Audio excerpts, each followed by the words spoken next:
Standing in the marble lobby of the unemployment office at 8:30 a.m., watching my husband Tanner's silver sedan disappear around the corner after he'd dropped me off like discarded baggage, I felt something ignite inside my chest that had nothing to do with heartbreak and everything to do with fury. Not the helpless rage I'd felt 2 hours earlier when I discovered his betrayal, but the cold, calculating anger of someone who had just realized they'd been playing a game where only one person knew the rules.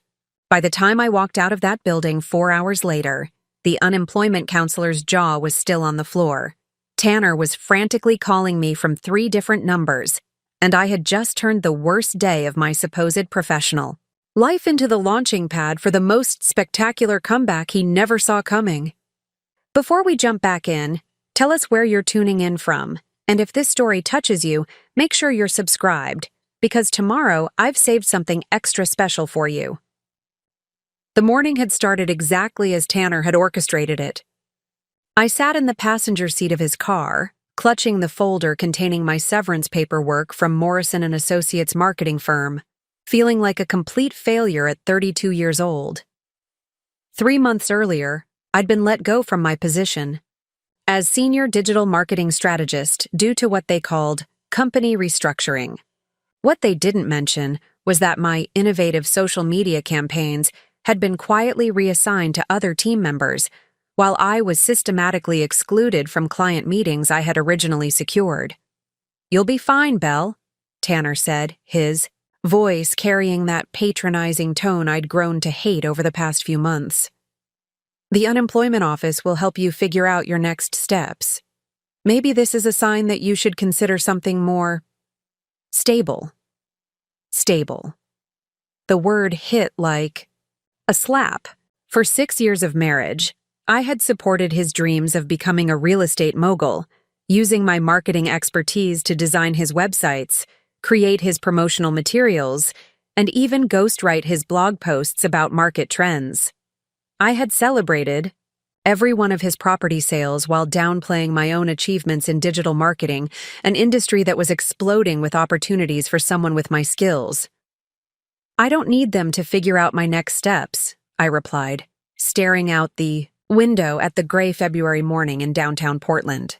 "I just need to file for benefits until I can find something that matches my experience level." Tanner's fingers drummed against the steering wheel in that rhythm he used when he was mentally calculating something. "Well, don't be too picky about matching your experience. Sometimes you have to take a step back to move forward. Maybe something part-time would be good for you. Less stress. Part-time. Less stress." As if my career had been a cute hobby that was becoming inconvenient now that it wasn't generating income. I looked at my husband's profile as he navigated through downtown traffic, noting the expensive haircut he'd gotten last week and the designer watch he'd bought himself for closing his latest deal. Everything about Tanner's appearance screamed success, from his tailored navy suit to his Italian leather shoes. Meanwhile, I was wearing my best interview outfit, a black pantsuit I'd bought 3 years ago, and carrying a folder full of paperwork that documented my professional humiliation. The Oregon Employment Department building rose ahead of us, an imposing concrete structure that somehow managed to look both bureaucratic and judgmental. I had driven past this building hundreds of times during my commute to Morrison & Associates, never imagining I'd be walking through its doors as a client rather than a successful marketing professional driving to her corner office. "Do you want me to come in with you?" Tanner asked as he pulled up to the curb, but his tone suggested this was a courtesy question rather than a genuine offer. "No, I can handle it," I said, gathering my purse and folder. The last thing I needed was my husband, witnessing whatever bureaucratic humiliation awaited me inside. Good. I've got showings all morning anyway. The Riverside property and that new listing on Elm Street. Big commission potential on both. He was already checking his phone, probably reviewing his calendar or texting with clients. "Call me when you're done and I'll pick you up." I paused with my hand on the door handle. "Actually, don't worry about it. I'll take the bus home. You focus on your showings. You sure? It's supposed to rain later." I'm sure. I stepped out of the car, closing the door with more force than necessary. Through the passenger window, I watched Tanner's face brighten with relief. He was already mentally moving on to his successful day while I dealt with the administrative aftermath of my professional failure. As his car pulled away from the curb, I stood on the sidewalk feeling more alone than I had since my parents died in a car accident 5 years earlier.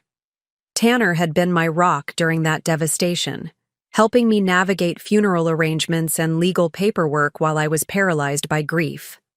He had proposed 6 months later, promising that we would build a life together where we supported each other's dreams unconditionally.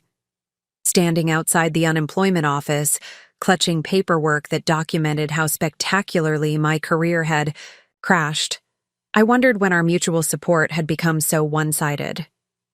The building's interior was exactly what I'd expected. Fluorescent lighting, beige walls, and rows of plastic chairs filled with people who looked as defeated as I felt. The reception area buzzed with quiet conversations and the clicking of keyboards from behind glass partition windows. Signs directed visitors to different areas: initial claims, job search resources, re-employment services. I approached the reception desk where a middle-aged woman with kind eyes and graying hair looked up from her computer screen. "Good morning. I'm here to file for unemployment benefits," I said, trying to keep my voice steady and professional. "First time filing?" she asked, and when I nodded, she handed me a clipboard with forms attached. "Fill these out completely and someone will call you when it's your turn. The wait time is usually about an hour." An hour. I found a seat in the back corner of the waiting area, as far from the main traffic flow as possible, and began working. Through the paperwork. Name, address, previous employer, reason for separation, last day of work. Each line was a small humiliation, reducing my marketing career to bureaucratic checkboxes and short answer responses. The form asked for my previous salary, and I hesitated before writing down the figure. $85,000 annually, plus bonuses for campaign performance. It had been good money, especially combined with Tanner's real estate income. We'd been able to afford our mortgage on the Craftsman House in Southeast Portland, take occasional vacations, and maintain a comfortable lifestyle without financial stress. Now I was applying for benefits that would cover maybe a third of my previous income, and only temporarily. As I completed the paperwork, I became aware of my phone buzzing repeatedly in my purse. Text messages from Tanner, probably checking on how the process was going or updating me about his showings. I ignored the notifications, focusing instead on accurately documenting my employment history and job search efforts. What I didn't know, as I sat in that uncomfortable plastic chair, filling out forms that reduced my professional identity to data points, was that in my purse, those ignored text messages contained information that would shatter every assumption I had about my marriage, my husband's success, and the real reason behind my sudden unemployment. By the time my name was called to meet with a counselor, I was about to discover that my career destruction hadn't been the result of corporate restructuring or market forces. It had been personally orchestrated by someone who was supposed to love me, for reasons that would prove he had never really known me at all. The counselor's reaction to what I was about to reveal would be nothing compared to Tanner's shock when he realized that abandoning me at the unemployment office had been the biggest strategic mistake of his life. The waiting room of the unemployment office felt like purgatory designed by government contractors. Fluorescent lights hummed overhead, casting everything in a sickly yellow glow that made even the healthiest person look jaundiced. I settled into a molded plastic chair that had probably been installed during the Clinton administration and tried to focus on the forms spread across my lap. Around me, other people waited with the same resigned patience I'd seen in doctors' offices and DMV locations. A woman in her 50s sat 2 chairs away, methodically highlighting sections of a thick manual titled Oregon Job Search Resources.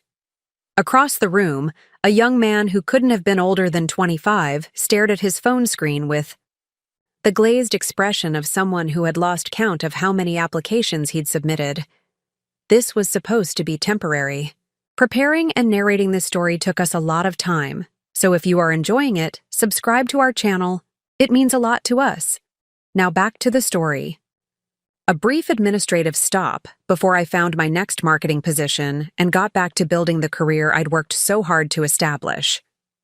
After 6 years at Morrison & Associates, I had developed expertise in digital marketing strategies that few people in Portland could match. My campaigns had increased client engagement by an average of 340% and generated millions in revenue for companies ranging from local restaurants to tech startups. But sitting in that unemployment office, surrounded by people who looked like they'd been searching for work for months, I felt the confidence I'd built over the past decade slowly deflating. My phone buzzed again. The fourth text message from Tanner in the past 30 minutes. I pulled it out, expecting another update about his real estate showings or a reminder to call him when I finished. Instead, I found something that made my stomach clench with unease. Hope you're getting good advice in there. Remember what we talked about regarding your next career move. Sometimes stepping back is the best way forward. Love you. We hadn't talked about my next career move. Not in any meaningful way. Tanner's advice over the past 3 months had been limited to suggesting I take my time, consider my options, and maybe explore something less demanding than digital marketing. As if my profession was some high-stress emergency room job rather than the creative, strategic work I genuinely loved. I scrolled up to read his earlier messages, looking for context I might have missed. Showing went great. Client loved the Riverside property. Might have another big commission by tonight. BTW talked to Dennis about that conversation we had. He's excited about the possibilities. Everything is falling into place perfectly. Call me later. Dennis. I stared at the name, trying to place it. Tanner had mentioned a Dennis several times over the past few weeks, always in the context of business opportunities and potential collaborations. But I'd never met this Dennis, and Tanner had been vague about exactly what kind of business they were discussing. The more I thought about it, the more I realized how many conversations Tanner had been having lately that didn't include me. Late night. Phone calls he took in his home office with the door closed. Breakfast meetings with potential partners whose names I never quite caught. Text messages he responded to with unusual urgency, then deflected when I asked about them. For 6 years of marriage, we had shared everything. I knew the names of his difficult clients, celebrated his successful closings, and helped him strategize approaches to challenging negotiations. When he was struggling to break into Portland's competitive real estate market, I had used my marketing skills to build his entire professional brand from scratch. I had designed his website, created his social media presence, and even helped him identify target neighborhoods where his personality and sales approach would be most effective. Some of his biggest early successes had come from leads generated through digital marketing campaigns I had created and managed for free. But lately, Tanner's business had become mysteriously compartmentalized. He shared his successes, but none of the details about how he was achieving them. He celebrated his commissions but never mentioned the clients or properties involved. And increasingly, he seemed to have less interest in hearing about my own professional challenges or job search efforts. Belle Thompson? A voice called from the reception area. I looked up to see a woman in her 40s holding a clipboard, scanning the waiting room. She had short auburn hair and wore a navy blazer that managed to look both professional and approachable. "That's me," I said, gathering my paperwork and following her toward a corridor lined with small offices. "I'm Donna Williams, one of the career counselors here," she said as we walked. "I'll be helping you navigate the unemployment process and discuss your reemployment options." Her office was small but organized, with motivational posters that actually seemed genuine rather than condescending. A plant on the windowsill suggested someone who took time to nurture growth, and the neat stacks of career resources on her desk indicated thorough preparation for each client meeting. "Please, have a seat," Donna said, settling behind her desk and opening a folder. "I've reviewed your initial paperwork, and I have to say, your background is impressive. Senior digital marketing strategist at Morrison & Associates, salary in the mid-80s, performance bonuses for campaign results. That's not the kind of position most people lose due to simple restructuring." I felt a flush of validation. Finally, someone who understood that my unemployment wasn't a reflection of inadequate skills or poor performance. It caught me off guard. "Too," I admitted. "I thought I was doing excellent work. My campaigns were consistently exceeding client expectations." Donna nodded, making notes in my file. "In my experience, when highly skilled professionals in growing industries suddenly find themselves unemployed due to vague restructuring, there's usually more to the story. Have you had any informal conversations with former colleagues about what really happened?" The question hit me like a cold splash of water. I hadn't reached out to anyone from Morrison & Associates since my termination.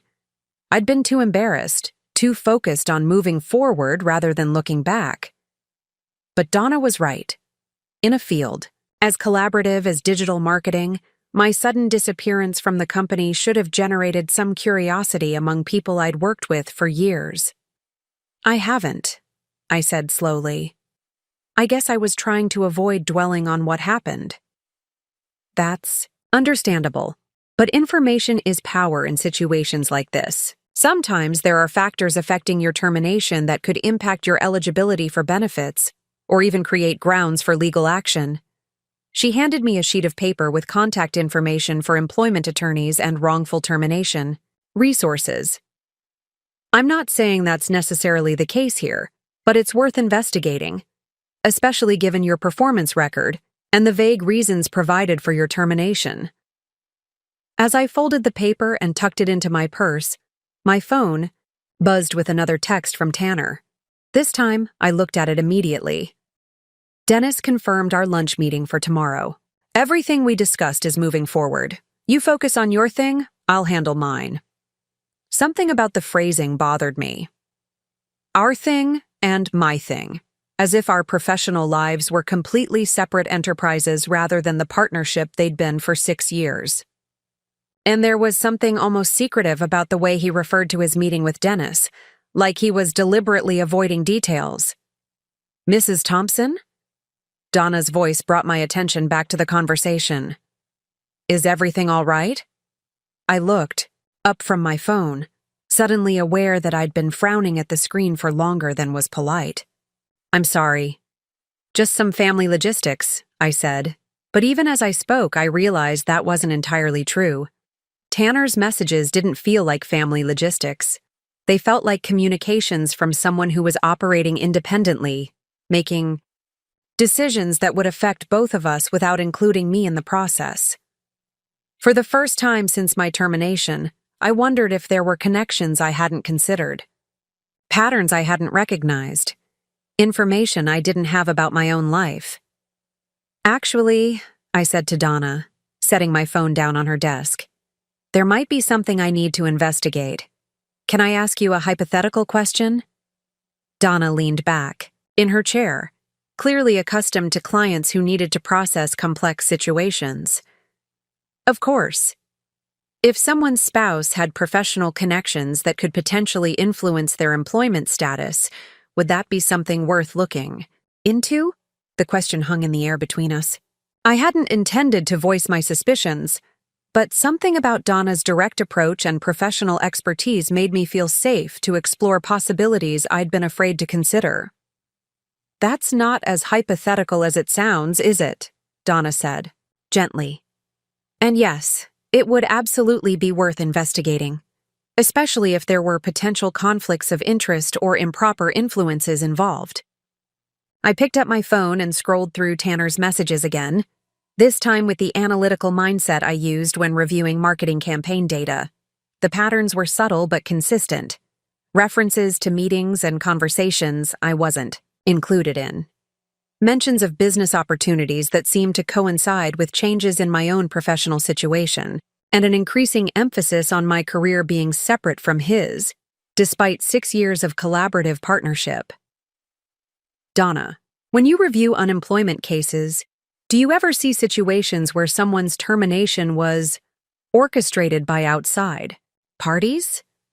Her expression grew more serious. It's not common, but it happens. Usually involves some form of professional sabotage or conflict of interest. What makes you ask? I took a deep breath, realizing I was about to voice suspicions that could fundamentally change my understanding of my marriage and my career. My husband is a real estate agent. Over the past 3 months, he's been having meetings with someone named Dennis about business opportunities. During that same time period, my work situation at Morrison & Associates became increasingly difficult. I was excluded from meetings. My projects were reassigned, and eventually I was terminated for vague restructuring reasons.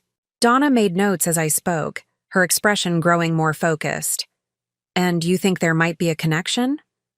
I don't know, but my husband has been unusually secretive about his business dealings lately, and he seems almost relieved that I'm unemployed, like it solves some problem I didn't know existed. My phone buzzed with another message from Tanner. This time, I read it aloud to Donna. Dennis confirmed our lunch meeting for tomorrow. Everything we discussed is moving forward. You focus on your thing, I'll handle mine. Donna raised an eyebrow. That's an interesting way for a spouse to refer to major life decisions. Your thing and my thing suggests separate agendas rather than shared goals. She turned to her computer and began typing. Mrs. Thompson, I want to show you something. Oregon has public records for business licensing, property transactions, and professional partnerships. If your husband has been pursuing business opportunities that might create conflicts with your employment, there might be documentation. I watched as she navigated through various database screens, entering search terms I couldn't quite see from my angle. What's your husband's full name and business license information? Tanner James Thompson. He works with Cascade Realty, but I think he might be pursuing independent opportunities. Donna typed for several minutes, then paused at something on her screen. Her expression shifted from professional curiosity to genuine concern. Belle, I think you need to see this. She turned the monitor toward me, revealing a business registration document dated 6 weeks ago. Thompson & Associates Marketing Consultancy had been registered as a new business entity, with Tanner Thompson listed as the primary partner and Dennis Morrison as the secondary partner. Dennis Morrison. The same Morrison from Morrison & Associates, my former employer. I stared at the screen, feeling my understanding of the past 3 months reorganize itself into a completely different pattern. Dennis Morrison is my former boss's son, I said slowly. He's been working to take over more responsibility in his father's company. And now he's in business with your husband, Donna said quietly. A marketing consultancy that was registered shortly before your termination from a marketing firm. The implications hit me like a physical blow. Tanner hadn't just been having secret business meetings.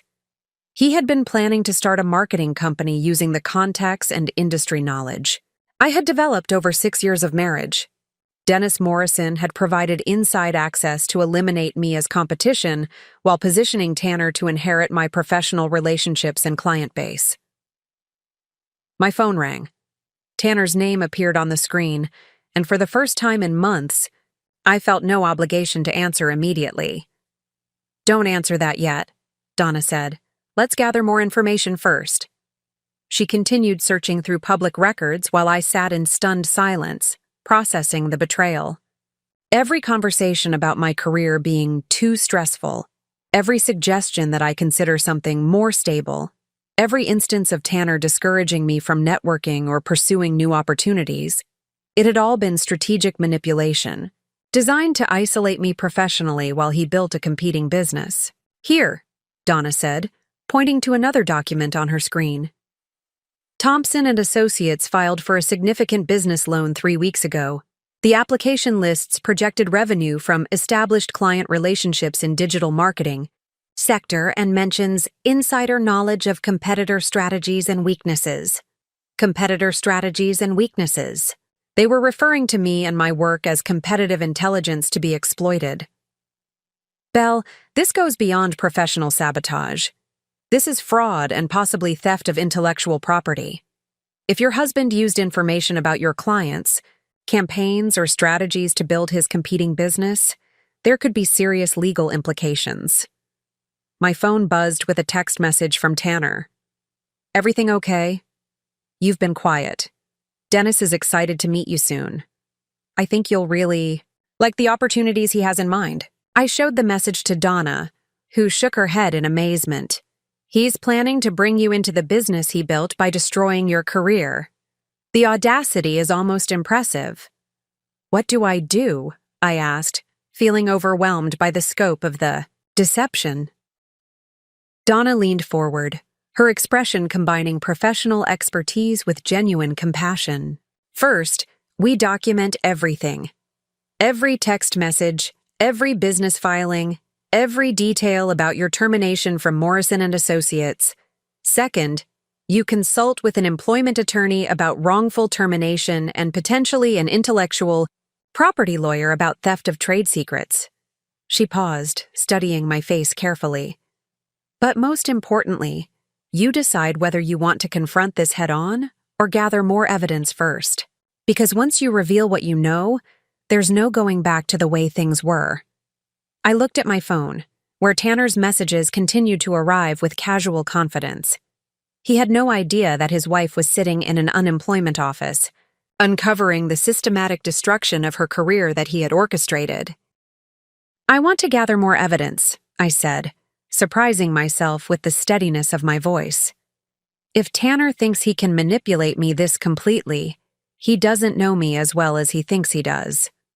Donna smiled, and I caught a glimpse of the fierce intelligence that made her effective at helping people navigate difficult transitions.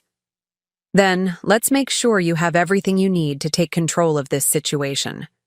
For the next hour, Donna and I worked like detectives assembling a case file. She printed out every business document we could find related to Thompson & Associates marketing consultancy, while I systematically screenshotted months of text messages, emails, and calendar entries that suddenly made sense in this new context. Look at this, I said, showing Donna a text exchange from 6 weeks ago.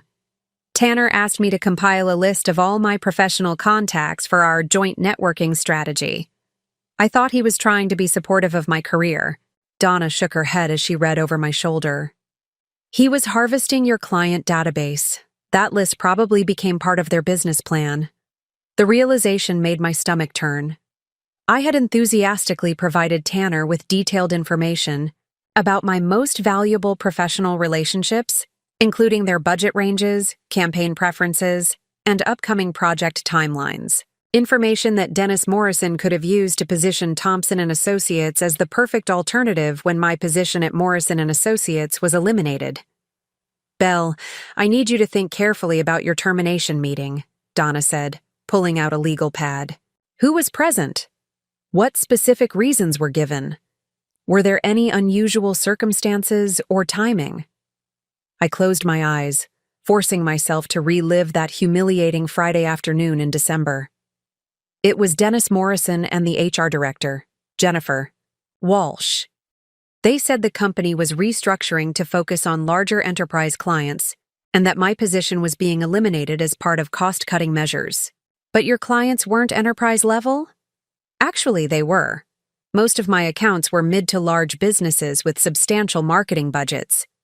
The reasoning never made sense, but I was so shocked that I didn't push for clarification. Donna made notes, then looked up with the expression that mixed professional concern with personal outrage. Was Dennis Morrison involved in the decision-making for your accounts before your termination? Not directly, but... I paused, remembering details I'd dismissed at the time. About 2 months before I was fired, Dennis started asking detailed questions about my campaign strategies during team meetings. He said he was trying to understand all aspects of the business to prepare for greater leadership responsibilities. And you shared your strategies? Of course. I thought he was trying to learn. I was mentoring him. The words tasted bitter as I spoke them. I even let him sit in on client calls to observe my approach. Donna set down her pen and looked at me directly. Belle, you weren't mentoring him. You were training your replacement. Dennis Morrison spent 2 months learning your methods, your client relationships, and your strategic approach. Then he eliminated your position and took your knowledge to start a competing business with your husband. The scope of the betrayal was staggering. Not only had Tanner systematically undermined my career, but I had unknowingly participated in my own professional destruction by sharing information with Dennis that he used against me. My phone rang again. This time, it was a number I didn't recognize with a Portland area code. Should I answer it? I asked Donna. Yes, but put it on speaker. If this is related to your situation, I want to hear it. I accepted the call and immediately heard a familiar voice. Belle? This is Jenny Richardson from Morrison & Associates. I got your number from the company directory. I hope you don't mind me calling. Jenny had been my closest colleague at Morrison & Associates, someone I'd worked with on several successful campaigns. I hadn't spoken to her since my termination. Jenny, hi. Of course I don't mind. How are you? I'm okay, but I've been thinking about you a lot lately. Belle, there are some things happening here that I think you should know about. I looked at Donna, who nodded encouragingly. What kind of things? Well, after you left, Dennis Morrison took over all your accounts.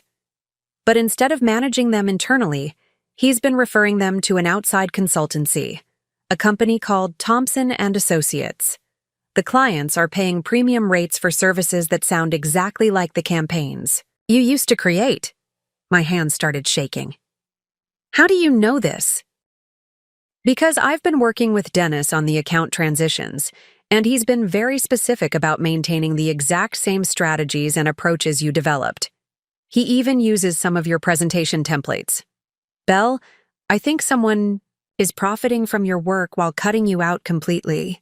Donna was writing furiously, documenting every detail of Jenny's revelations.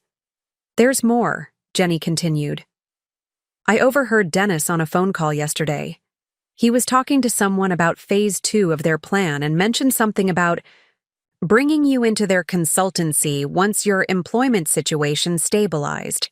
He said it would look more legitimate if there was a waiting period. They want to hire me? It sounded like they want to offer you a junior position at the company they built using your work and connections. Belle, I think you've been manipulated. After I hung up, Donna and I sat in silence for several minutes. The evidence was overwhelming. Tanner and Dennis had orchestrated my termination, stolen my professional knowledge and client relationships, and were now planning to offer me a subordinate role in the business they'd built on the foundation of my destroyed career. What's my next step? I asked. Donna smiled, and I could see the strategic mind that made her effective at career counseling. Now, we turn this information into leverage. But first, you need to decide what outcome you want. Do you want your old job back? Financial compensation or something bigger? I thought about Tanner's patronizing comments about finding something more stable, his secret meetings, and his plan to offer me a junior position in my own stolen business.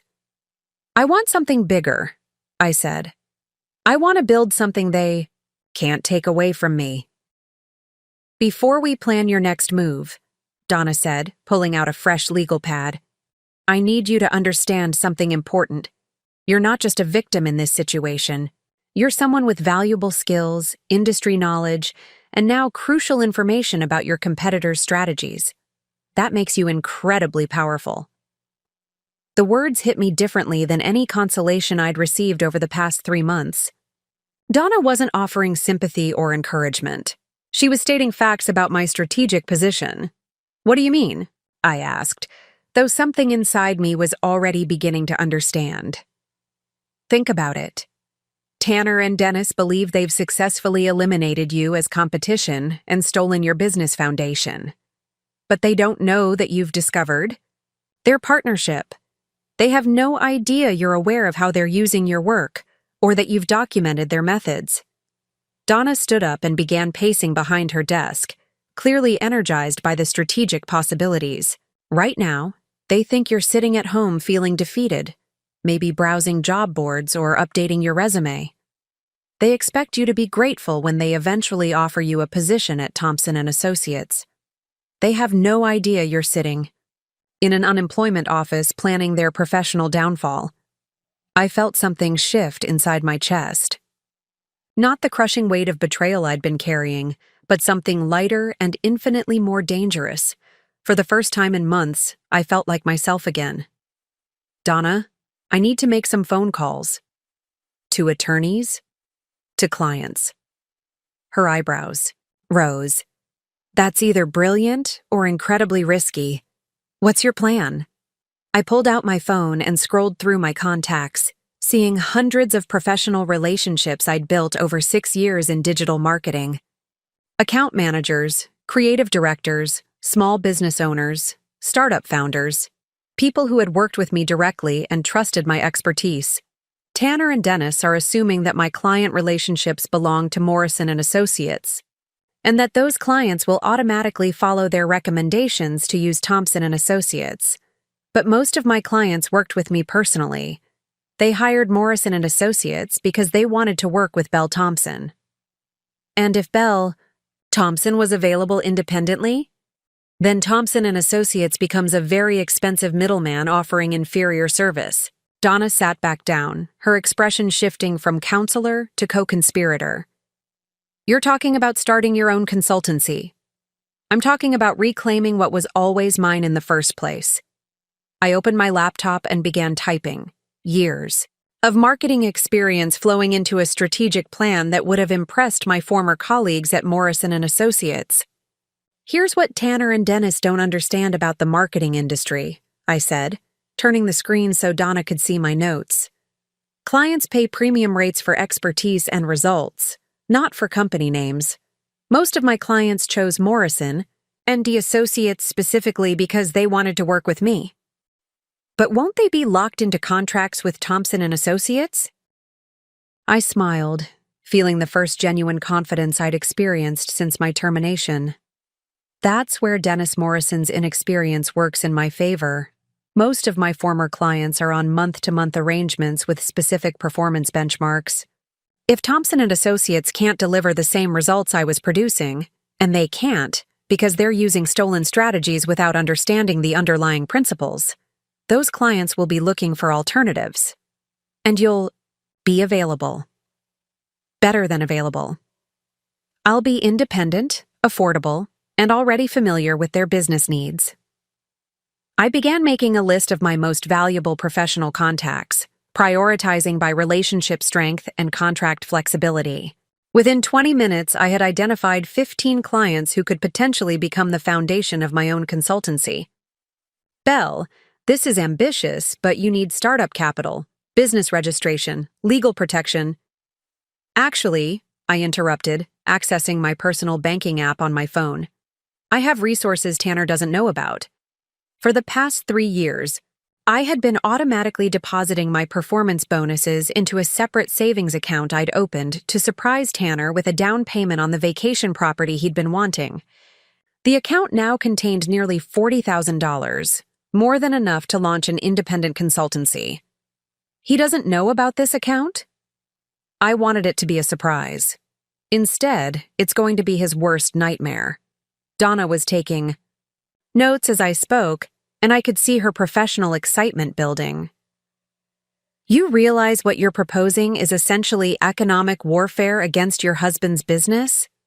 I'm proposing to compete fairly in a market where I have legitimate expertise and existing relationships. If that destroys Thompson & Associates, it's because they built their business on theft rather than competence. My phone buzzed with another text from Tanner. Lunch with Dennis went great. We're ahead of schedule on everything. Can't wait to share the good news with you tonight. I showed the message to Donna, who shook her head in amazement. The overconfidence is almost unbelievable. It's about to become very expensive overconfidence. I spent the next hour with Donna, using her office computer and phone to begin the process of registering Bell Thompson Digital Marketing as a business entity. We researched business licensing requirements, insurance options, and legal structures that would protect my personal assets while maximizing operational flexibility.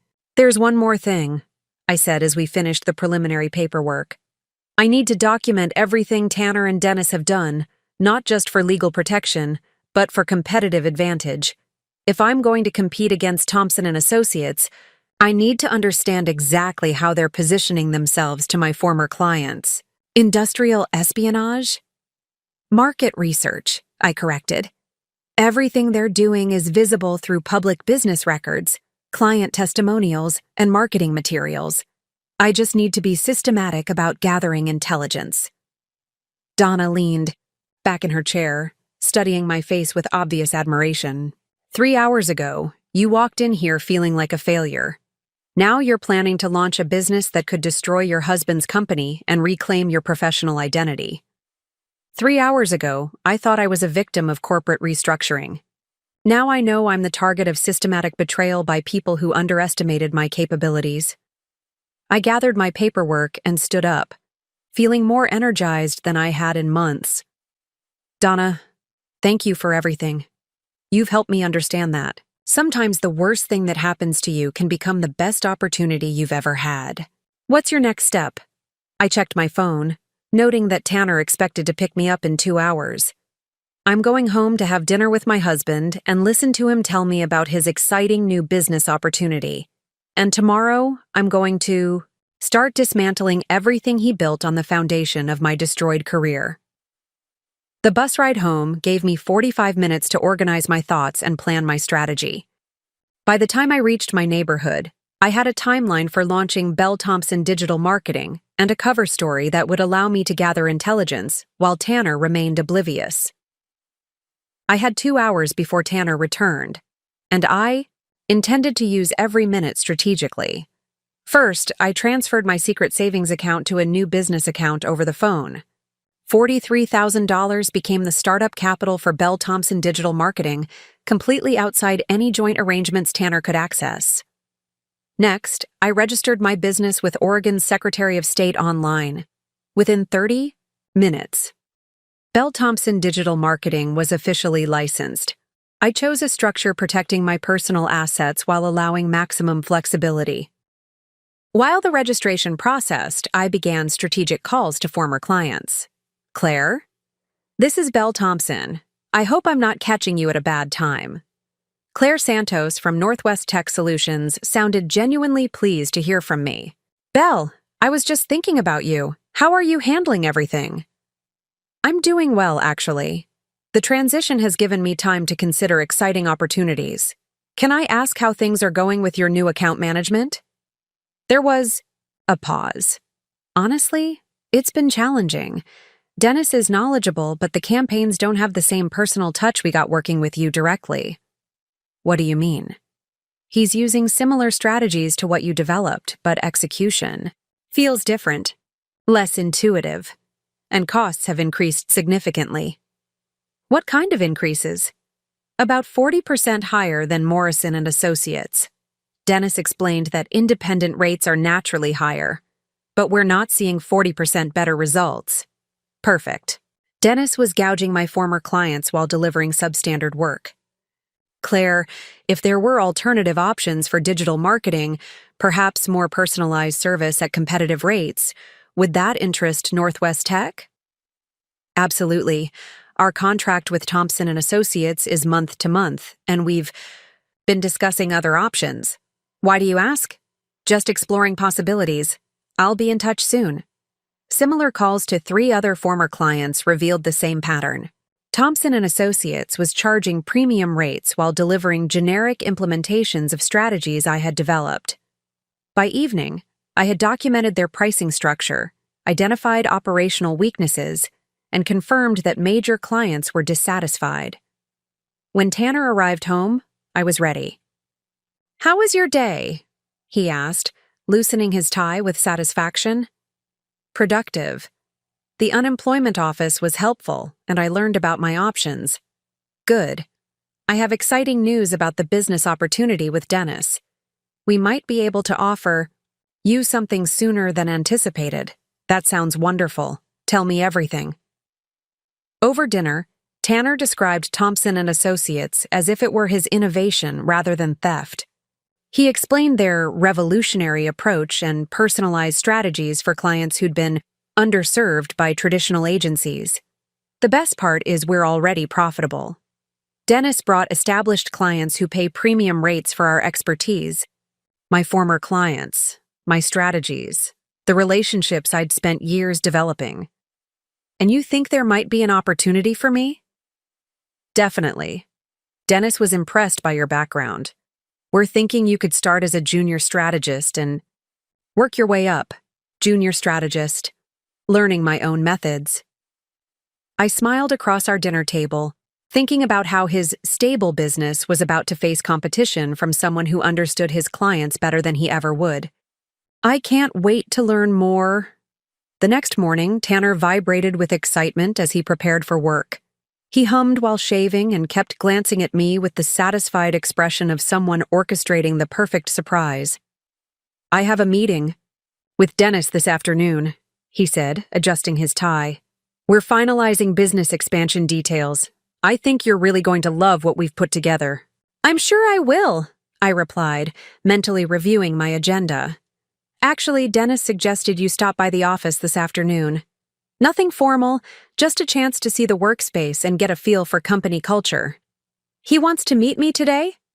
If you're available. Dennis is excited about working with you. He said he's been impressed by your portfolio. My portfolio. Showcasing campaigns Dennis had observed me develop before stealing them. What time should I be there? Around 3? I'll text the address. Tanner kissed my cheek. This is going to be perfect, Belle. After he left, I spent 2 hours preparing like a general planning reconnaissance. I researched Thompson and Associates building, mapped the area, and created questions that would seem enthusiastic while gathering competitive intelligence. I also made strategic calls to former clients, positioning conversations as casual check-ins, rather than business development. Hi, Clark. It's Belle Thompson. Clark Williams from Pacific Northwest Digital Solutions sounded pleased. Belle, I was thinking about you. How are you handling the transition? I'm exploring interesting opportunities. How are things with Thompson and Associates? Notable pause. Honestly, challenging. They're knowledgeable, but the approach feels different from what we were used to with you. Different how? More generic, less tailored to our industry needs. And the costs? He trailed off diplomatically. I understand. If you ever need informal consultation, please don't hesitate to reach out. Actually, would you be available for coffee this week? We're reviewing our marketing strategy and could use outside perspective. Perfect. I'd be happy to. By 2:55 p.m., I arrived at Thompson and Associates' downtown office building. The 15th. Floor office screamed expensive overhead costs. Dennis Morrison looked exactly as expected. Confident, well-dressed, radiating calculated charm.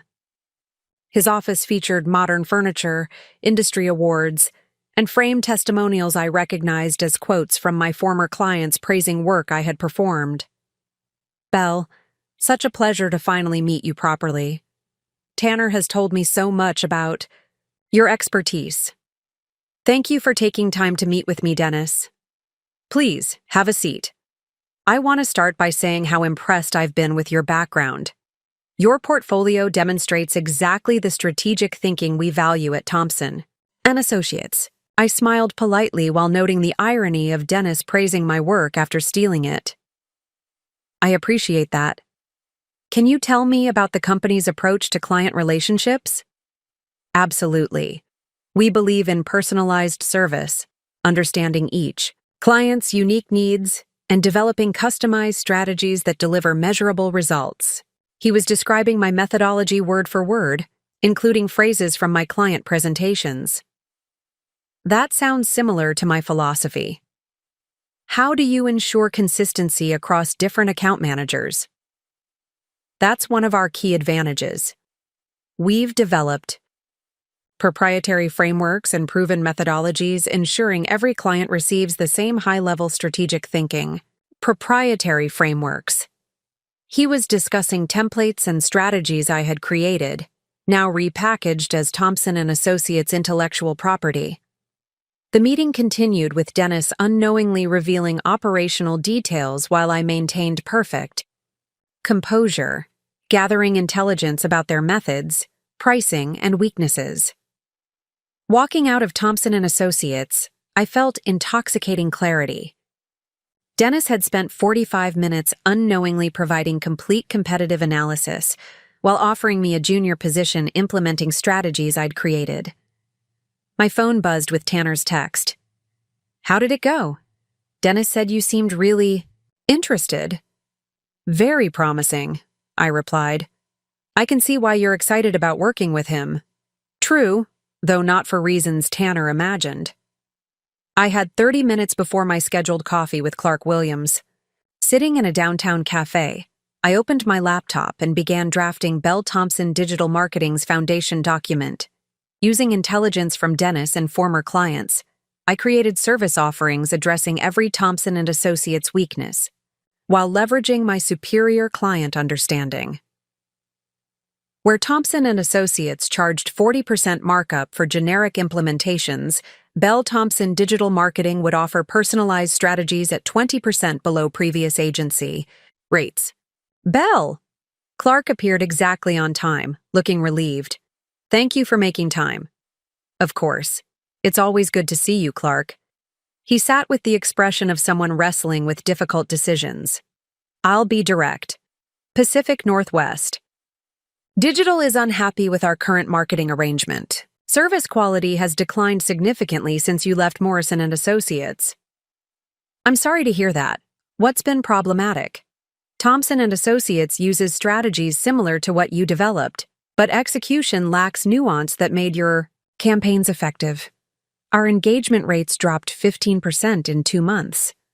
I made notes while Clark continued. "More concerning, they don't understand our industry dynamics. Yesterday, Dennis suggested a campaign perfect for B2C retail, but completely wrong for our B2B software model. That sounds like a mismatch." "Bell, I'm asking directly. Would you be interested in consulting for Pacific Northwest Digital independently?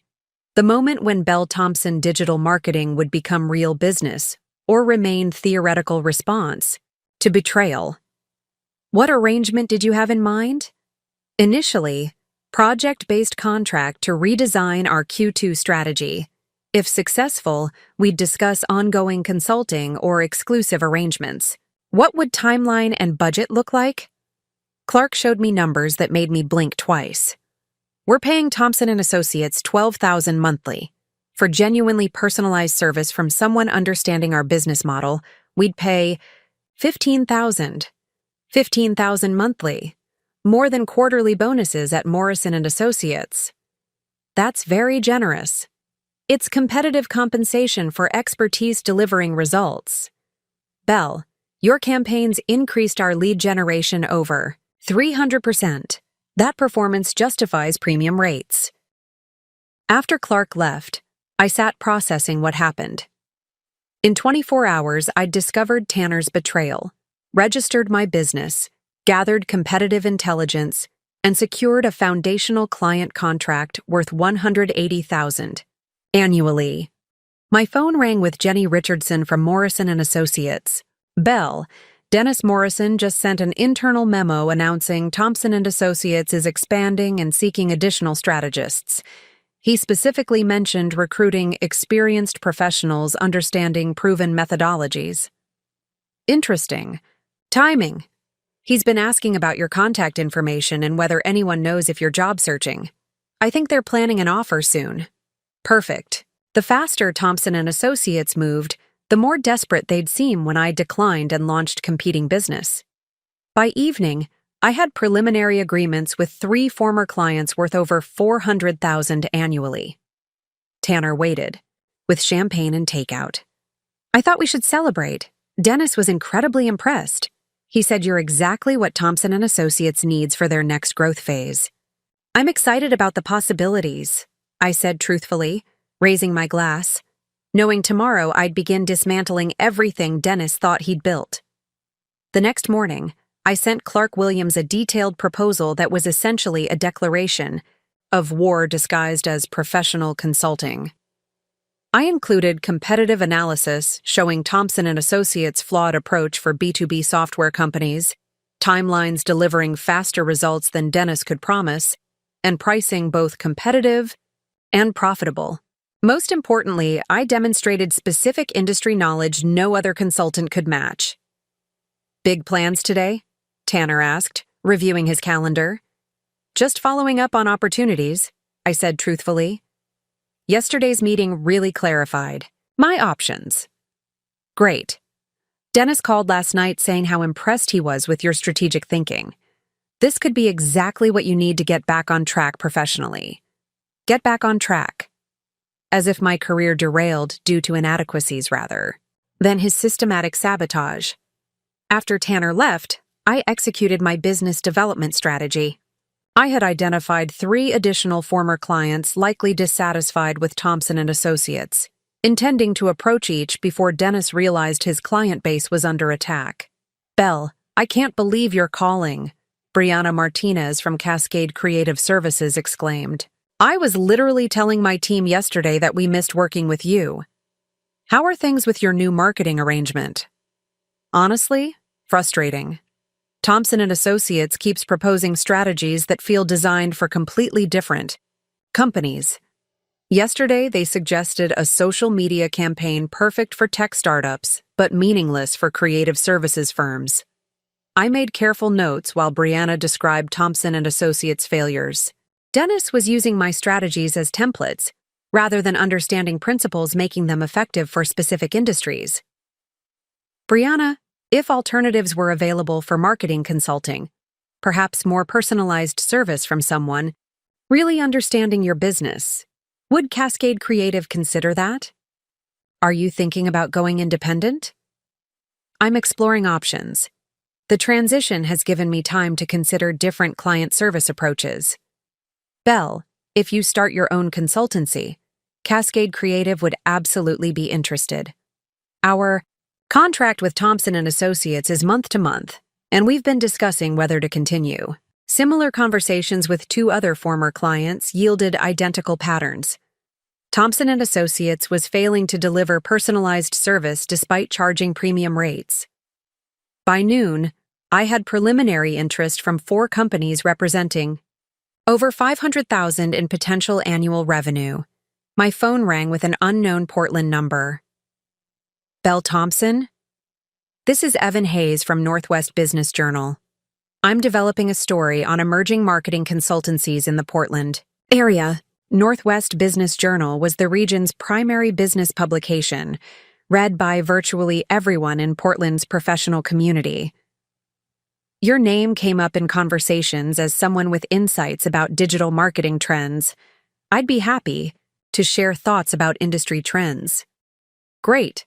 I'm particularly interested in how experienced strategists respond to changes in agency structures and client expectations." We arranged afternoon coffee. An interview would provide massive visibility for Belle Thompson digital marketing, while positioning me as industry expert rather than unemployed job seeker.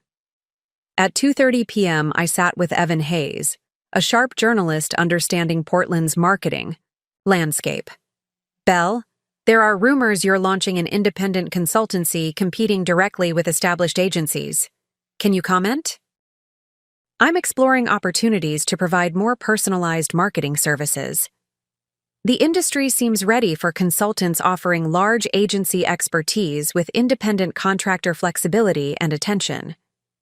By evening, I had positioned Belle Thompson digital marketing as innovative market response rather than personal vendetta, secured multiple client commitments, and gained media attention. Tanner waited with takeout, eager to hear about my day. "How did everything go? Any job front progress?" "Very productive. I had interesting conversations about consulting opportunities." "That's great. Dennis is looking forward to bringing you onto the Thomson & Associates team." I smiled, thinking, about how his excitement was becoming very expensive. Friday brought an email accelerating my timeline considerably. Clark Williams had accepted my proposal and forwarded my information to 2 other tech companies seeking marketing consultants. "Belle, your proposal is exactly what we needed," Clark wrote. "When can we schedule kickoff? Also, I've shared your information with colleagues at Meridian Tech and Digital Northwest experiencing similar challenges with current arrangements. I was building momentum faster than anticipated, meaning I needed to formalize Bell Thompson Digital Marketing's launch before Thompson & Associates realized they were under systematic attack. At 9:30 a.m., Dennis Morrison called. "Bell, good morning. Tanner and I have been discussing your situation, and we'd like to accelerate our timeline." "Oh?" "Thompson & Associates is growing faster than anticipated. We're positioned to make you an offer immediately rather than waiting. Another month? Would you be available Monday morning to discuss compensation and start date?" "Perfect. Dennis was moving exactly when I needed him to. That sounds wonderful. What time?" 10 a.m.? "We can finalize details and hopefully have you start by week's end." "I'll be there." I spent the next hour crafting what would become Portland's most strategically timed business announcement. Bell Thompson Digital Marketing would officially launch Monday at 2 p.m., exactly 4 hours after declining Dennis's offer. I called Evan Hayes at Northwest Business Journal. "Evan, it's Bell Thompson. I have an update on that independent consultancy we discussed." "Perfect timing. I'm finalizing the article for next week's issue. Bell Thompson Digital Marketing officially launches Monday afternoon. I have signed contracts with 4 clients and preliminary agreements with 3 others representing over $600,000 in annual revenue. That's impressive for a startup. Any clients previously worked with Thompson & Associates? Several clients are making transitions from marketing arrangements that weren't meeting their needs.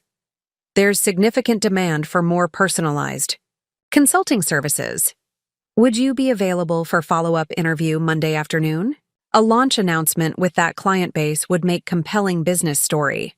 "Absolutely." 3 p.m.? Perfect. Next, I called Donna Williams. "Donna, it's Bell. I wanted to update you on developments. I've been wondering how your investigation turned out." "Better than good. I'm launching my consultancy Monday, already with enough clients to generate more revenue than my previous salary." "Bell, that's incredible. What about your husband and Dennis Morrison?" "They're making me a job offer Monday morning. They have no idea I discovered their partnership or that I'm building competing business." Sunday evening, Tanner raised his wine glass and toast to tomorrow morning, and to the new beginning we've all been working toward. "To new beginnings," I agreed, thinking about Dennis Morrison's face when I declined his offer and announced I was launching competing business with contracts worth more than Thompson & Associates' entire client base. "Bell, I want you to know how proud I am of how you've handled everything. The unemployment situation, career transition, staying positive despite challenges. Tomorrow will be the start of something really special." "I think you're absolutely right. Tomorrow is going to be unforgettable." Tanner smiled across our dining table, completely unaware that in 12 hours, I would begin dismantling everything he thought he'd accomplished through months of systematic betrayal. Monday morning couldn't come soon enough. Monday morning arrived, with the crisp clarity of a perfect Portland spring day. While Tanner prepared for work with obvious excitement, checking his phone repeatedly for updates from Dennis, I made final preparations for what would become the most satisfying business meeting of my career. At 9 a.m., I sent carefully crafted emails to each of Thompson & Associates' current clients, time to arrive just as Dennis would be preparing for our 10 a.m. meeting. "Dear Clark," I wrote to Pacific Northwest Digital Solutions, "I wanted to personally inform you that Bell Thompson Digital Marketing will officially launch this afternoon. As discussed, I'm excited to begin our Q2 strategy development immediately. I've also arranged for Northwest Business Journal to cover the launch, and I believe you'll find the timing interesting given your current service provider situation." Similar messages went to Cascade Creative Services, Meridian Tech, Digital Northwest, and every other client I had identified through my reconnaissance. Each email included my new business contact information and a subtle reference to their current. Dissatisfaction with Thompson & Associates service quality. At 9:30 a.m., I called Donna Williams at the unemployment office. "Donna, it's Belle. I wanted you to know that everything comes together this morning. Are you ready for this?" "More than ready." Dennis Morrison thinks he's about to hire the junior strategist who will help implement the strategies he stole from me. Instead, he's about to discover that he's been competing against someone who was always several steps ahead of him. "What's your timeline?" I decline his job offer at 10:00 a.m. I announce Belle Thompson Digital Marketing's launch at 2:00 p.m. By 3:00 p.m., Thompson & Associates will have lost most of their client base to a competitor they created by underestimating my capabilities. Belle, I have to say, in 15 years of career counseling, I've never seen anyone turn a termination situation into this kind of strategic advantage. Sometimes the worst thing that happens to you becomes the best opportunity you'll ever have. 9:45 a.m. Tanner kissed me goodbye with unusual affection. "I'm so proud of you for staying positive through everything," he said. "Today is going to be the beginning of something really special." I couldn't agree more. Dennis texted that he's really excited about the offer they're putting together. "Belle, I think this could be even better than your old position at Morrison & Associates. I think you're absolutely right." As Tanner's car disappeared down our street, I gathered the portfolio of evidence I had assembled over the past week. Business registration documents for Thompson & Associates showing Dennis and Tanner's partnership, screenshots of their business, loan application mentioning competitor strategies and weaknesses, copies of client testimonials on their website that quoted praise for my work, email chains documenting how Dennis had harvested my client relationships and strategic knowledge. Everything Dennis Morrison thought he had hidden was organized in a folder that would demonstrate the systematic nature of their betrayal. At 9:55 a.m., I arrived at Thompson & Associates' downtown office building, taking the elevator to the 15th floor with the confident composure of someone who knew exactly how the next hour would unfold. The receptionist greeted me with the same professional smile as before, but this time I noticed details that revealed Thompson & Associates' operational weaknesses, expensive furniture that suggested high overhead costs, a designer coffee machine that indicated priorities focused on appearances rather than results, and most tellingly, a wall display of client testimonials that included quotes from companies that were about to cancel their contracts. "Mr. Morrison, we'll see you now," the receptionist said, leading me toward Dennis's office. Dennis Morrison stood up as I entered, radiating the confidence of someone who believed he was about to complete a successful manipulation. "Belle, thank you for coming in. I'm excited to share what we've put together for you. I'm very interested to hear what you have in mind. Please have a seat. Can I get you coffee? Water?" "I'm fine, thank you." Dennis settled behind his desk with obvious satisfaction, clearly enjoying what he thought would be a straightforward job offer to someone grateful for employment.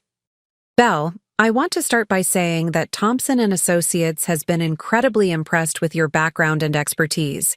Your portfolio demonstrates exactly the kind of strategic thinking that has made our consultancy successful."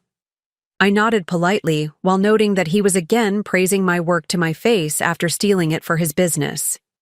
"We're prepared to offer you a position as senior marketing strategist with a starting salary of $65,000 annually, plus performance bonuses based on client results. You'd be working directly with established accounts, implementing our proven methodologies, and contributing to the continued growth of our client base. $65,000 annually, $15,000 less than my previous salary at Morrison & Associates, to implement strategies I had created for clients I had originally developed. That sounds like an interesting opportunity, Dennis. Can you tell me more about these proven methodologies? Absolutely. We've developed proprietary frameworks for digital marketing strategy that ensure consistent results across different industries and client types. You'd be learning these systems and applying them to campaign development and client management. He was describing my own strategic approaches as if they were innovative developments of Thompson and Associates rather than intellectual property he had stolen. And the established accounts I'd be working with? Several mid-sized businesses, primarily in tech and professional services, companies that value innovative approaches and personalized service. You'd be managing their campaigns using our proven strategies while building relationships that could lead to account expansion. My former clients, my proven strategies, the relationships I had spent years developing. Dennis, that all sounds very promising. But before I respond to your offer, I have some questions about Thompson and Associates' business model. Of course. What would you like to know? I opened my portfolio and removed the first document, Thompson and Associates business registration showing Dennis Morrison and Tanner Thompson as partners. I'm curious about your partnership structure. Specifically, how your business relationship with my husband factors into this job offer. The color drained from Dennis's face as he stared at the document. For the first time since I'd entered his office, he looked genuinely surprised.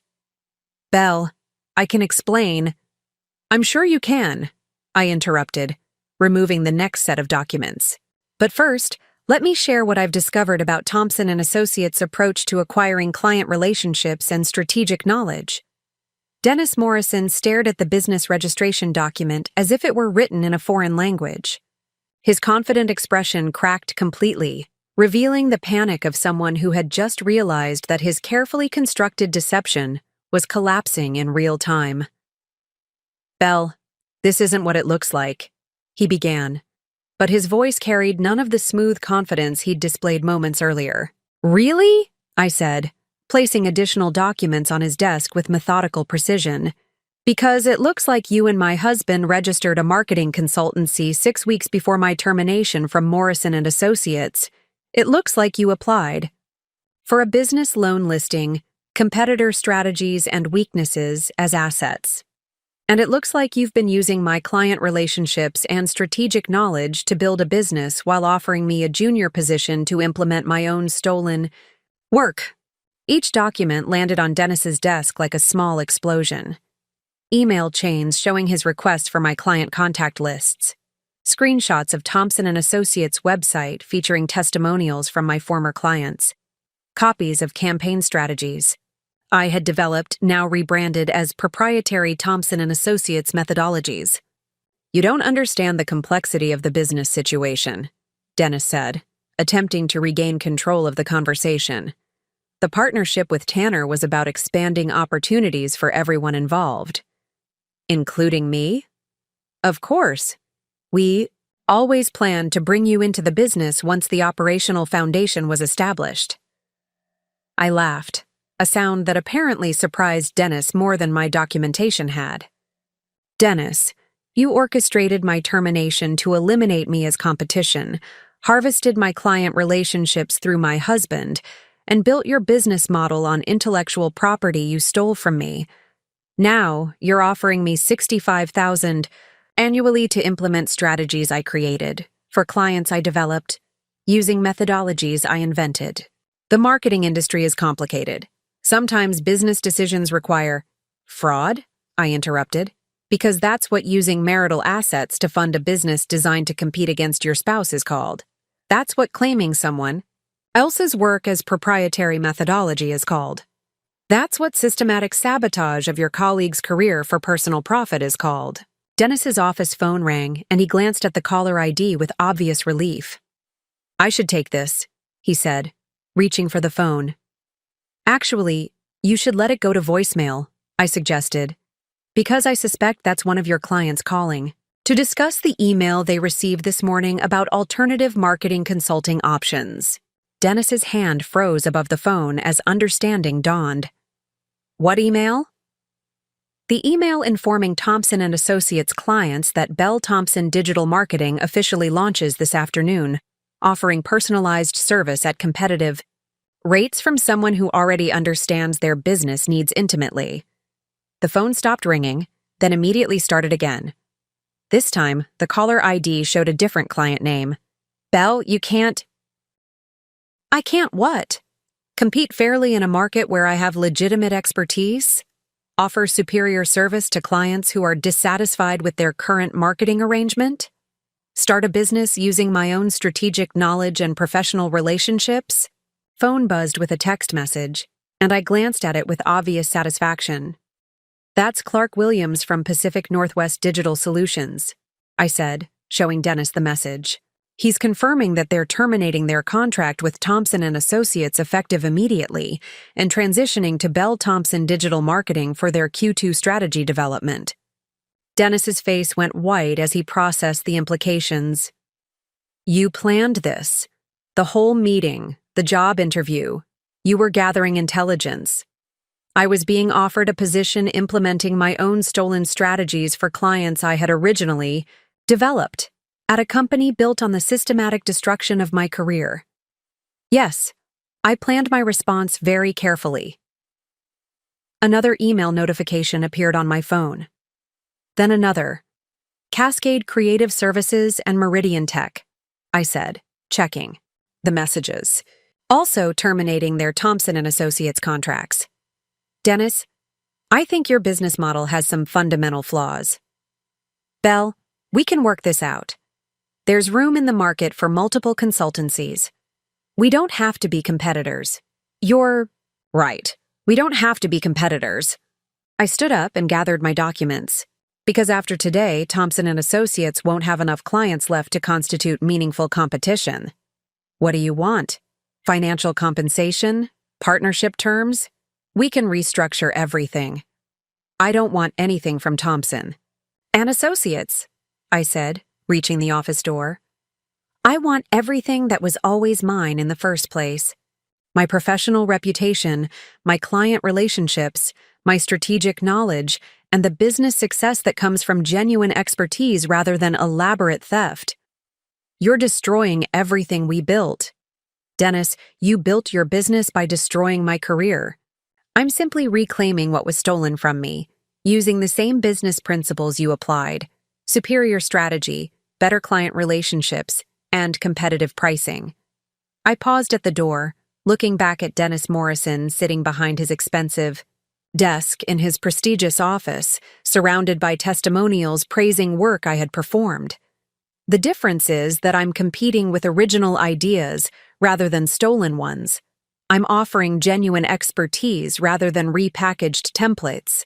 And I'm building relationships based on trust rather than systematic deception. Belle, wait! I have a 2 p.m. interview with Northwest Business Journal about the launch of Bell Thompson Digital Marketing, I said. I'm sure they'll be interested in hearing about the competitive dynamics in Portland's marketing industry. As I walked toward the elevator, I could hear Dennis's office phone ringing continuously. Thompson & Associates clients were calling to discuss their contract terminations, just as I had planned. By the time the elevator doors closed, my phone was buzzing with messages from potential new clients who had heard about Bell Thompson Digital Marketing through the business network communications I had coordinated that morning. The woman who had been abandoned at the unemployment office had just reclaimed her professional identity and destroyed the business built on her betrayal. But the morning wasn't over yet. I still had to tell my husband that his wife was now his most formidable competitor. Walking out of Thompson & Associates' office building, I felt my phone buzzing continuously with calls and messages. But the first call I answered was from Jenny Richardson at Morrison & Associates. Belle, what just happened? Dennis Morrison called my boss in a panic asking about industrial espionage and stolen client lists. He's claiming you somehow sabotaged Thompson & Associates.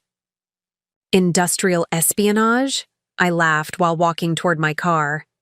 Jenny, I used my own professional relationships and strategic knowledge to start an independent consultancy. Everything I did was completely legal and ethical. That's what I told my boss when Dennis demanded that Morrison & Associates somehow intervene. Belle, Dennis sounded desperate. He said Thompson & Associates lost 3 major clients this morning. Actually, it's for clients now, I said, checking my latest email notification. Digital Northwest just confirmed they're terminating their contract. This is incredible. Dennis was so confident about his business model, and now he's practically begging Morrison and Associates to help him retain clients. Jenny, can I ask you something? Now that you've seen how this situation unfolded, what's your honest assessment of what Dennis did to my career? There was a pause before Jenny answered, and when she spoke, her voice carried a mixture of anger and admiration. Belle, I think Dennis Morrison deliberately sabotaged your position at Morrison and Associates to eliminate you as competition, while he built a business using your knowledge and client relationships. What you did today wasn't revenge, it was justice. I appreciate you saying that. There's something else. My boss wants to meet with you. Morrison and Associates is concerned about the ethical implications of Dennis's actions, and they're exploring whether there are grounds for legal action against Thompson and Associates for improper use of company resources and client relationships. That's interesting. Belle Morrison and Associates is also reconsidering their relationship with Dennis. If what you've documented is accurate, his actions while he was still employed here created significant liability issues for the company. My next call was from Clark Williams at Pacific Northwest Digital Solutions. Belle, I wanted to personally thank you for how professionally you handled this morning's transition. The contrast between your strategic approach and Thompson and Associates' panic response has been remarkable. I appreciate your confidence in Belle Thompson Digital Marketing, Clark. There's something else. 3 other tech companies have called me today asking about your consulting services. Apparently, word is spreading quickly through the business community about what happened to Thompson and Associates. What kind of word? That an experienced strategist launched an independent consultancy and immediately outcompeted an established agency by offering superior service at better rates. Belle, you're becoming something of a legend in Portland's marketing circles. That's very flattering. It's also very profitable. These companies are specifically asking for someone who can provide the kind of personalized strategic thinking that larger agencies seem to have forgotten. You've identified a real market opportunity.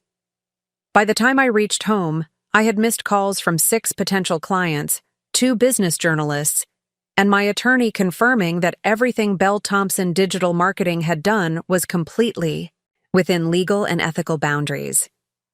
But the most important call was the one I hadn't received yet. Tanner still had no idea that his wife had just destroyed the business he thought would secure his financial future. That conversation was going to be the most satisfying part of my entire day. At 12:30 p.m., Tanner's name appeared on my phone screen. I let it ring 3 times before answering, savoring the moment when I would control the conversation completely. Belle, what the hell did you do? Hello to you too, Tanner. Dennis called me in a complete panic. He said you rejected the job offer and somehow sabotaged Thompson and Associates client relationships. He's talking about industrial espionage and legal action.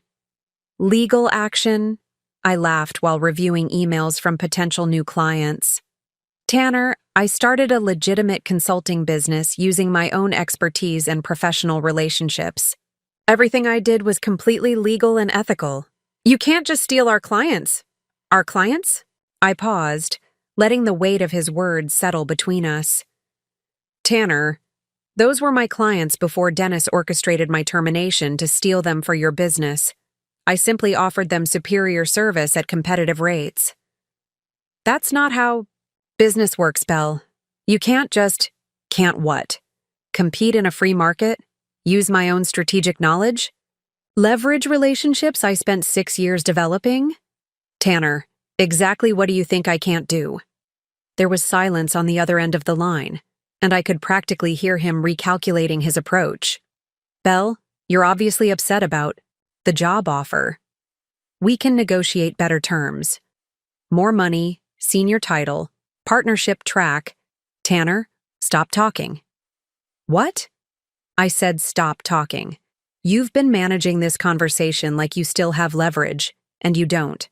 Thompson and Associates.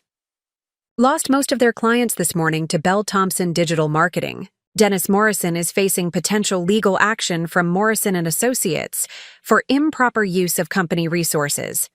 And you're about to discover that your wife is much more formidable than you ever imagined. Bell, what are you saying? I'm saying that I know everything. The business partnership you hid from me, the way you harvested my client database, how Dennis used information I shared to eliminate my position and steal my strategies, the systematic financial manipulation you've been conducting for months. Another pause. Longer this time. How long have you known? Since last week. Since Donna Williams at the unemployment office helped me discover your business registration with Dennis Morrison. Since I realized that my termination wasn't corporate restructuring, it was a deliberate elimination orchestrated by my own husband. Bell, I can explain. Explain what? How you spent months lying to my face while building a business designed to profit from my professional destruction? How you encouraged me to share client information so you could steal my relationships? How you plan to offer me a subordinate position implementing my own stolen strategies? It wasn't supposed to be like that. The business opportunity came up and Dennis suggested that you betray your wife for financial gain, and you agreed. Tanner, you chose money over marriage, deception over honesty, and theft over legitimate competition. What do you want, Bell? How do we fix this? The question I'd been waiting for. Tanner was finally asking what I wanted instead of telling me what I should accept. I want a divorce. I want you to sign whatever settlement terms my attorney prepares. And I want you to do it all without creating any public drama that could damage Bell Thompson Digital Marketing's reputation. And if I don't agree? Then I'll make sure everyone in Portland's business community knows exactly how Thompson and Associates was built and why it collapsed. Your real estate career depends on trust and reputation, doesn't it? Bell, please. I'll have papers drawn up this week. Clean, simple, and final.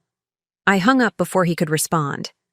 The man who had abandoned me at the unemployment office, thinking I was defeated, had just discovered that his wife was now the most successful marketing consultant in Portland. The transformation was complete. At 2 p.m., I sat across from Evan Hayes at Northwest Business Journal, watching him review the notes from what had become one of the most dramatic business stories in Portland's recent history. Bell, let me make sure I understand the timeline, Evan said, his pen poised over his notepad. Last Monday, you were filing for unemployment benefits. Today, you launched an independent consultancy with over $700,000 in confirmed annual revenue. That's a remarkable transformation. Sometimes the worst setbacks create the best opportunities, I replied, thinking about how different this conversation would have been if I'd accepted Tanner and Dennis's deception passively. And Thompson and Associates? I understand they're reevaluating their business model. Evan smiled at my diplomatic response. My sources suggest they lost approximately 80% of their client base this morning. Would you say that's accurate? I wouldn't know their specific numbers, but I can confirm that Bell Thompson Digital Marketing received inquiries from several companies seeking alternatives to their current marketing arrangements. Including former Thompson and Associates clients? Including companies that value personalized service, strategic innovation, and transparent business practices. My phone buzzed with a call from Morrison and Associates, and I glanced at the caller. ID, excuse me for just a moment, I told Evan, answering the call. Bell, this is Robert Morrison, Dennis's father and the founder of Morrison and Associates. Could we schedule a meeting this week to discuss a potential business relationship? Robert, Morrison himself, the man whose company had employed me for 6 years before his son orchestrated my termination. What kind of business relationship? We're exploring whether Morrison and Associates might benefit from partnering with independent consultants who can provide specialized services our corporate structure can't offer. Your name came up as someone who might be interested in that kind of arrangement. That sounds intriguing. What would the terms look like? Significant referral fees for clients who require more personalized attention than we can provide internally, plus potential collaboration on larger projects. Belle, we're talking about partnerships worth potentially millions in annual revenue. After hanging up, I returned my attention to Evan, who had clearly overheard enough to understand the significance of the call. Morrison and Associates wants to partner with you? They're interested in exploring collaborative opportunities. The same company where you were terminated 3 months ago? Business relationships evolve based on changing circumstances and market demands. What I didn't mention was that Robert Morrison was essentially offering to outsource Morrison and Associates' most valuable clients to Bell Thompson Digital Marketing, recognizing that his son's actions had created liability issues that required immediate resolution. Bell, one final question.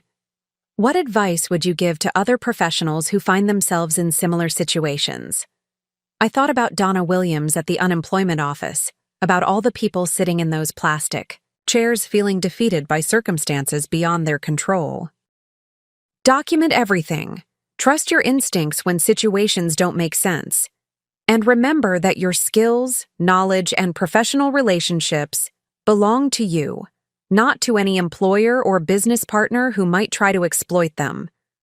And if someone discovers they've been systematically betrayed by people they trusted, use that betrayal as motivation to build something better than what was taken from you.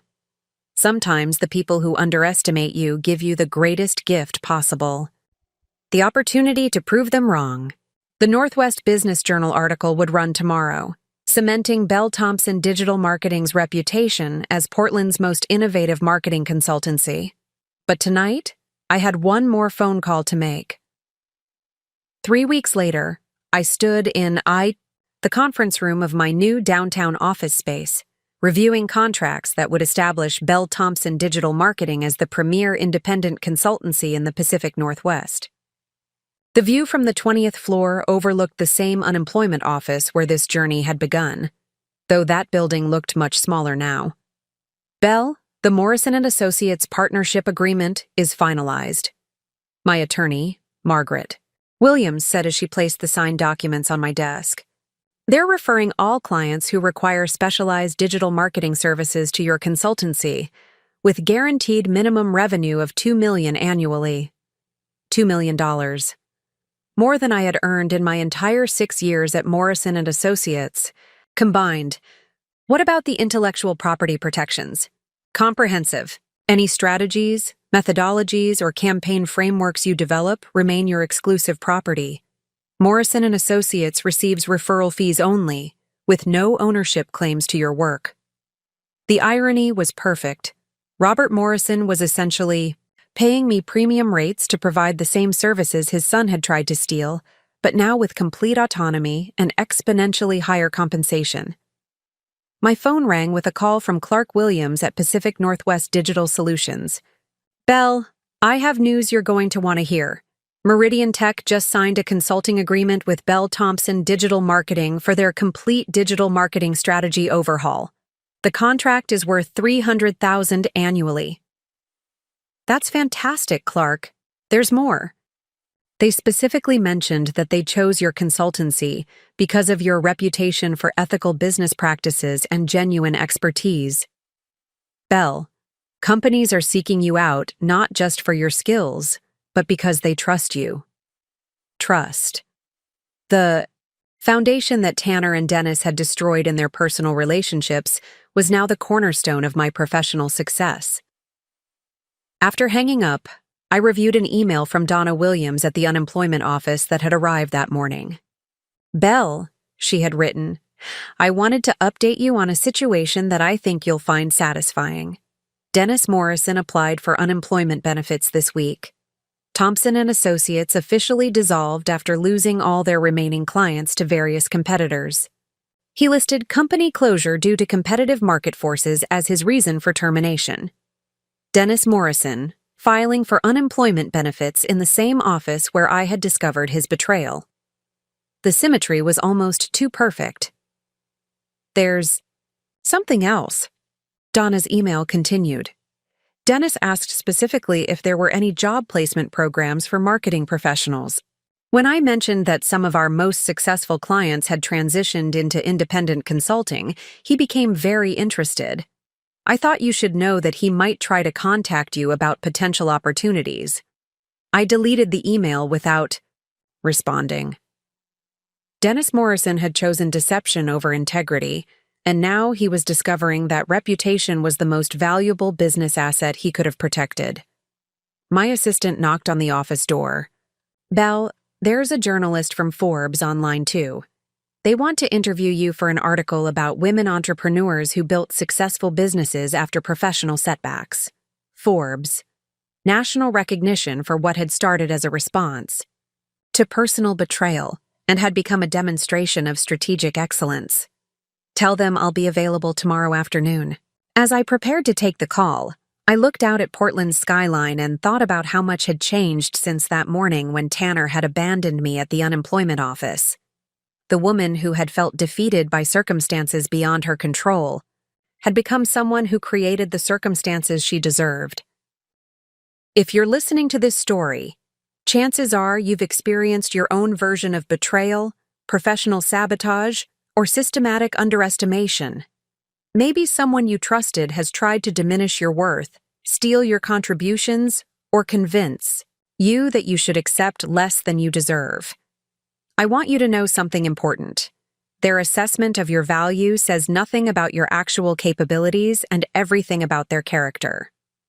When Tanner abandoned me at that unemployment office, he thought he was discarding someone who had become inconvenient to his plans. What he actually did was force me to discover strengths I never knew I possessed.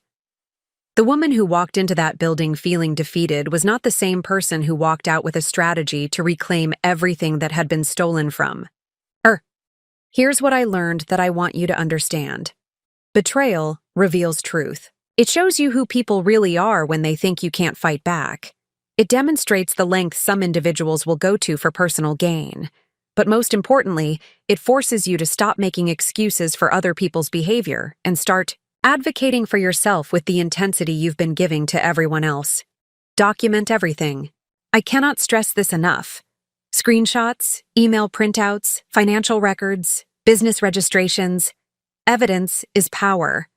The people who betray you are counting on your politeness, your desire to avoid conflict, and your assumption that surely no one could be that calculating. They're wrong. Some people are exactly that calculating, and your documentation will prove it when the time comes. Trust your instincts when situations don't make sense.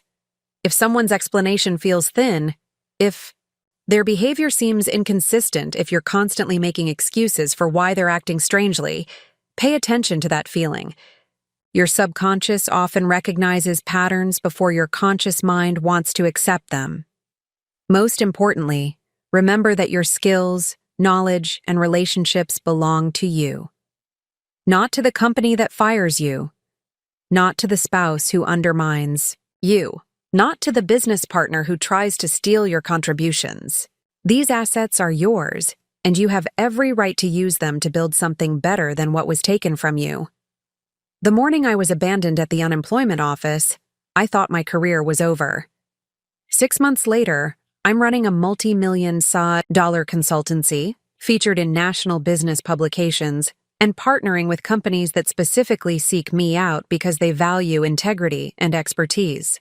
The people who tried to destroy my professional life inadvertently created the perfect conditions for me to build something far more successful than what I'd lost. Your betrayal might be different from mine. Your industry, your relationships, your specific circumstances, all of that will vary.